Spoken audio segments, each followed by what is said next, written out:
So when I was in Philly, I had the opportunity to go check out the best Philly cheesesteak ever. But today, I'm gonna be making a Rick's Philly cheesesteak the way I do it. All right, so for my Philly cheesesteak, I like to keep it very simple. I like to get some roasted beef, some Montreal smoked beef, kind of combine those together, Montreal steak seasoning, garlic to saute, olive oil, and I like to give it a little kicker. What I like to use is not just your traditional gravy, but the Swiss Chalet dipping sauce. Not the gravy, but the dipping sauce. Why? Because it just tastes good. And that's just how we do it in the kitchen. So let's get started.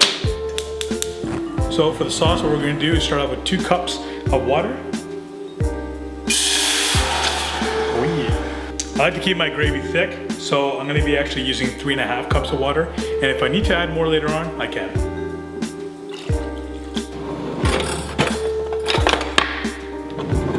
We're gonna cook this on medium heat and keep stirring until the sauce thickens and the water comes to boil.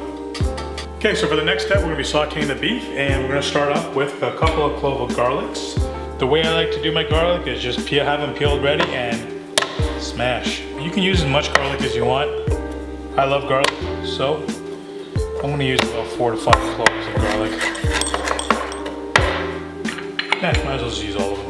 Okay, so now we're gonna take some olive oil and just lightly coat the pan until it's nicely, so you don't see any dry spots. There you go. You're gonna let that heat up. I've already had the pan on medium heat, and I'm just gonna take my garlic, throw it right in there. There you go. You wanna hear that nice sizzle. That's when you know your pot is hot. So for the next step, what you wanna do is take your meat, and I've got the Montreal smoked meat. I'm just gonna take half of this, and what I like to do is just throw it on there, and I'm gonna cut these, and just to kind of cube them up.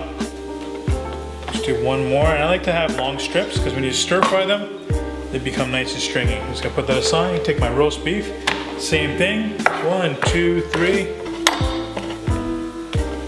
Put them together, and there you go. You can do like square inches like this or whatever you prefer. I like the long ones, the long strips. It just tastes better for me. Okay, so the garlic is nice and roasted. We're gonna take some steak seasoning. I'm gonna put that right into the oil. And we're gonna take our meat and just throw it right in.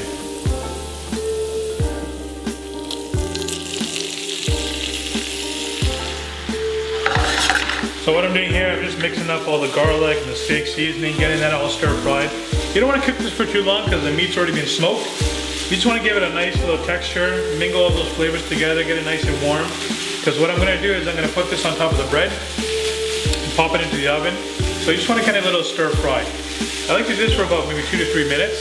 And then I like to throw in some of the gravy into here and just kind of soak in all those flavors. And so when you put it onto the bread, it's nice and juicy and it soaks right into the bread as you bake it with the cheese.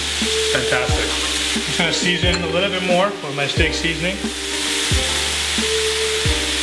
The meat's pretty good. You can just see it's got a nice little crisp on it. How's that tasting? You just want to try it out, see how the seasoning is. Oh, good. You can see you can taste the garlic, the spices from the steak seasoning. Now, this is my favorite part. I like to just get some of the gravy and just put it right in there. It's kind of like a stir fry. Meat and gravy, you can't go wrong. Once you put the gravy in, just turn it down to medium. And just let those flavors come together. I'm gonna put a little bit more gravy in just because we've got a lot of meat going on here. Make sure that everything is nice and juicy. What we're gonna do next is get all the mushrooms, green peppers, and onions. We're gonna stir fry that with some more steak seasoning, a little bit of paprika, give it a nice little kick. I sometimes like to add sriracha to that, so we're gonna add some sriracha to the vegetables.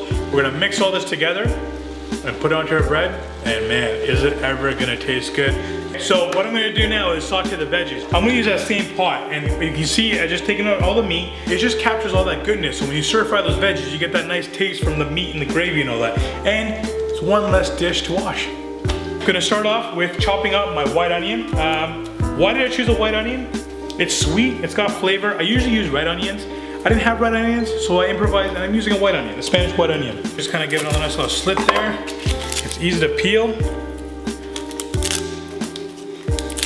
You guys are gonna make me cry at home now, aren't you? The camera guy's making me cry. He's yelling at me. You guys don't see it, but he's yelling at me. All right, so gonna just literally cut this in half. All right, and I'm just gonna literally just give it a nice little rustic chops there.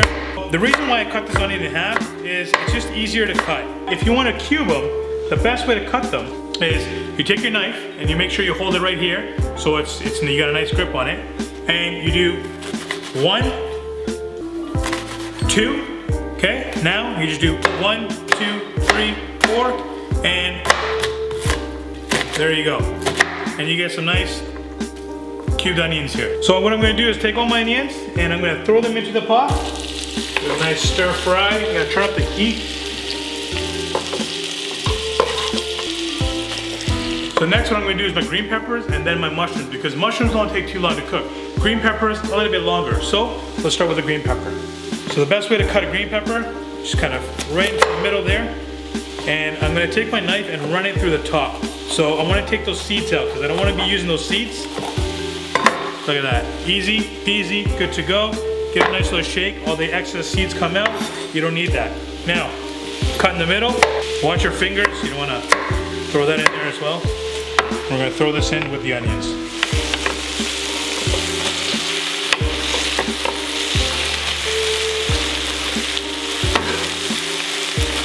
So the last step for this veggies is your mushrooms. Now I've got cremini mushrooms and regular white button mushrooms. Now I like to mix it up. You can use whatever type of mushroom you want. I like the juices from that cremini, and that bun gives it a nice crisp, so we're gonna use both. What you're gonna do, just cut the end off, put that away, and just give it a nice, and you're good to go. At the bottom of the mushroom, what they do is when they cut it, it usually bruises, and you don't wanna use that part. You wanna cut off just about a centimeter or two, or just like the whole little end of it, and just disregard it. You don't need it. Some people use it, some people don't. I don't like to use it. It's only this much of a mushroom, so you can just chuck it away. You're good to go. Okay, you're gonna take your mushrooms and add it right into the green peppers and onions. Your veggies always need seasoning. Doesn't matter how much seasoning you have in your meat, in your sauce, your veggies always need a touch of seasoning. So, what I'm gonna do is I'm gonna get some salt. I'm gonna add about 2 teaspoons of salt. And I'm gonna add cracked black pepper. And make sure your veggies are coated nicely. The last thing you want is bland veggies. The remainder of that steak seasoning, we're gonna throw that right into the veggies. Yeah, so when you're cooking, there's a lot of waiting time, so you gotta make up for it. So, the best part, the assembly. Now, we've got a garlic parmesan baguette. This is fresh.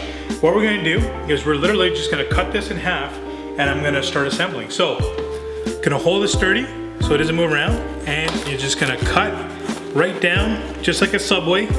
Eat fresh. We are gonna open this nicely. There we go. That's beautiful. This is where the art begins. We're gonna take our sauce.